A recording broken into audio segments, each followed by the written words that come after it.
Hey guys, how are you? It's me, Heath West. Thank you so much for liking us here on our Facebook page. As you guys know, we are just about 48 hours away from our first ever Treasure Coast Songwriters Festival presented by Gordon and Partners. It's going to be 4 days of free shows. This is free. Just come on out, grab an ice cold drink, and enjoy some amazing songwriters telling you the stories behind the songs, playing those songs.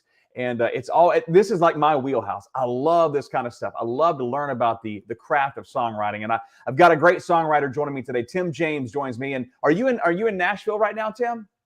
I am just outside of Nashville in Murfreesboro, which is about 25 miles southeast. Gotcha. He's in the heart there, the community of country music. And I can't wait to meet you. I know your songs. I know some of the hits, but I want to hear the stories behind the hits this weekend, and that's what we're going to get. Tell me a little bit about yourself. I think you grew up north. Is that right? Or you from Minnesota? You know, that's odd, man. There's two different Tim Jameses. I am not that Tim James. You're not that one. Okay.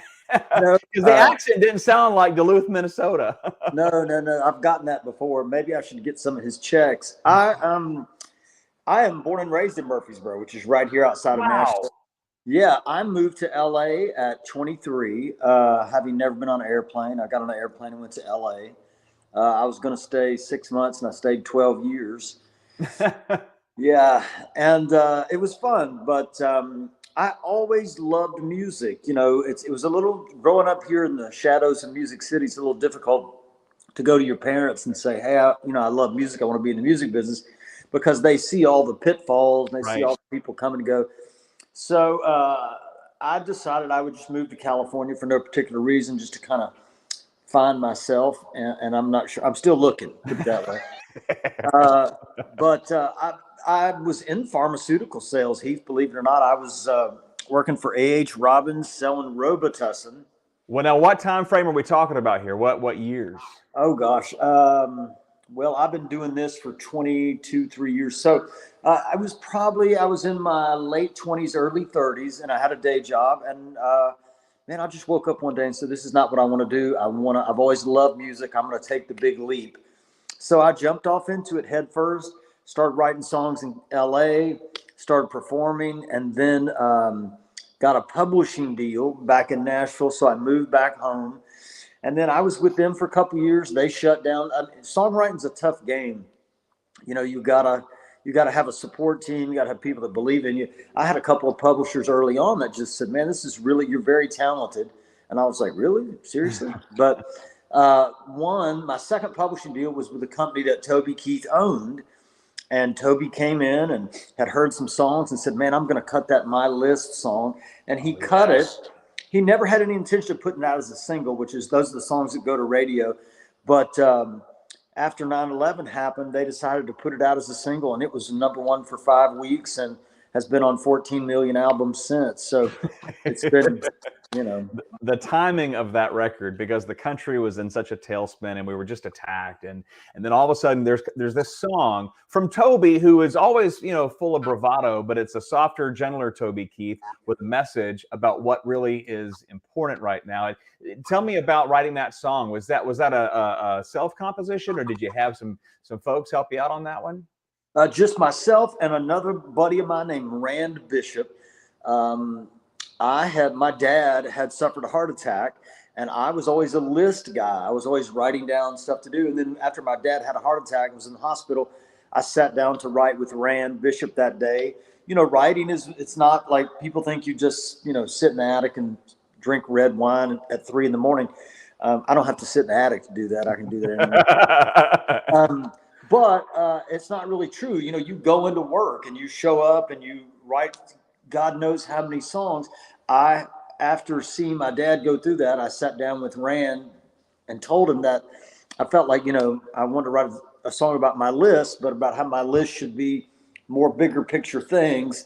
And Rand said, yeah, I love that idea. We wrote the song probably in an afternoon, in a day.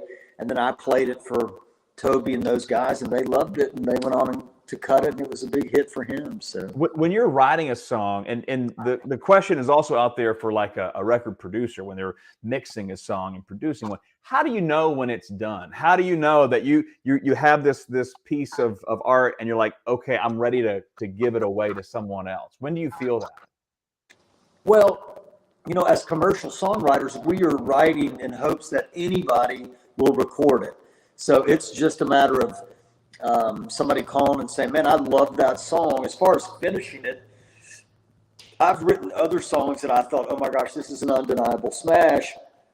Never saw the light of day. Wow. And I've written 1,600 songs in the last, 15 years. It's just, you just keep throwing enough stuff in the filter, and at the bottom of the filter, hopefully something good comes out. But I've written some songs, that my list, my friend Doug Johnson and I wrote Love Like Crazy, and I remember thinking when that song is done, this song is a smash. And sure enough, Brice cut it, and it became a hit for him. So, there's some, they used to say in the old days, vinyl is final. Like, when it's on the record, that you did your job. But all you can do as an artist is just create, do the best you can, put it out there, and see what happens.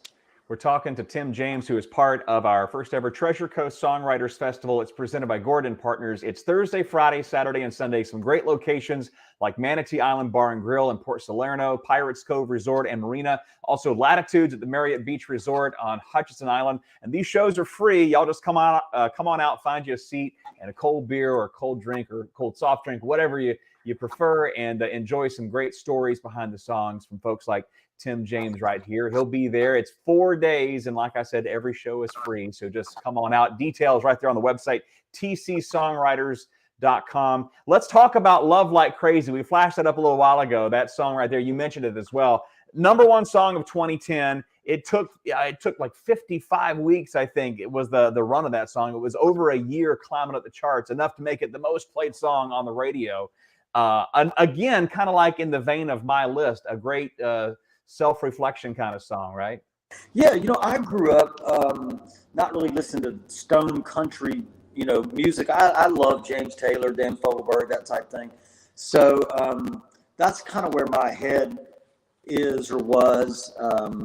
I had a couple of, other top 10 hits that were just fun, make you tap your toes kind of hits. But that song, same thing. Yes, before my dad actually passed away. My dad was a big influence in, whatever I did. And when I came back to Tennessee from California, my dad just said, you're going to have to outwork those other guys. And that's what it takes.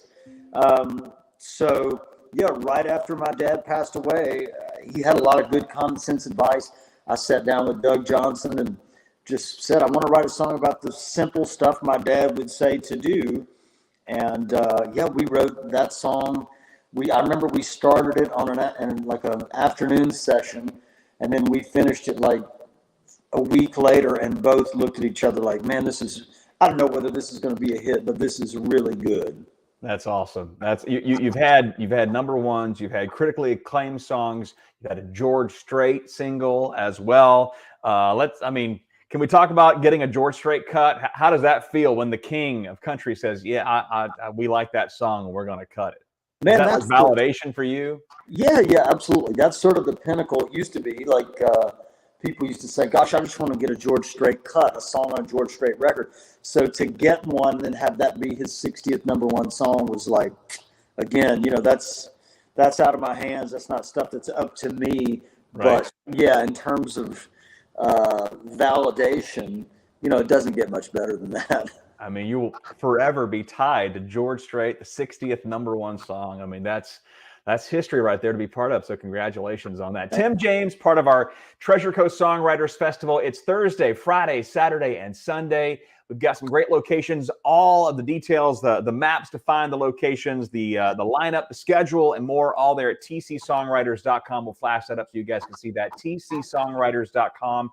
Tim, we can't wait to see you. We can't wait to have you in the Florida sunshine, because we're going to have plenty of sunshine. I don't care what the forecast is calling for right now. Plenty of sun. It's 4 days, so we got plenty of opportunities. I did want to touch real quick. You talked about Toby Keith, and I live in Vero Beach, which is the home of Scotty Emmerich, and Scotty and Toby go way back. Do you know Scotty? Yeah, I do. I don't know him super well, but I definitely know him. Yeah. He's one of the pride of, to speak, along with Jake Owen as well. So he's one of our hometown musical heroes. So I maybe get it. one day we'll get him down here for this as well. But you're going to be at this one, and we can't wait, man. Tim, thank you so much for taking the time out of your day, and travel safe down to South Florida. Thank you, Heath. I appreciate it. Look forward to seeing y'all at the festival. You bet. That's Tim James right there. He's part of our Treasure Coast Songwriters Festival. It is coming up, yes, Thursday, Friday, Saturday, and Sunday. And there's the details right there, tcsongwriters.com. Everything is on that website. You can see all of the different performers. Aaron Barker, I cannot wait to meet him. I'm going to be nervous meeting him. This is the guy who is responsible for Baby Blue by George Strait and Love Without End, Amen. For George Strait. We had James Slater on here on our Facebook page last night, and he wrote In My Daughter's Eyes. He co-wrote God Whispered Your Name, Keith Urban. In My Daughter's Eyes was a Martina McBride hit. He's had Rascal Flatts cuts. So all these folks will be in Martin County. All right, don't forget the locations. It's Latitudes at the Marriott Beach Resort on Hutchinson Island, Pirates Cove Resort and Marina in Port Salerno, and Manatee Island Bar and Grill in Port Salerno. But all the details right there, tcsongwriters.com. I could never do the weather guy. I could never be a weatherman. So anyway, y'all check that out, and thank y'all for watching us here on our Facebook page, and we'll see you in Martin County at all those great venues Thursday, Friday, Saturday, and Sunday. I can't wait to see you guys. I can't wait to grab a beer, or I'll be on the clock. So I'll have a Coke Zero, please, and enjoy some music. All right. Treasure Coast Songwriters Festival presented by Gordon and Partners. tcsongwriters.com got all the details. You guys check it out. Thanks for watching. Bye-bye.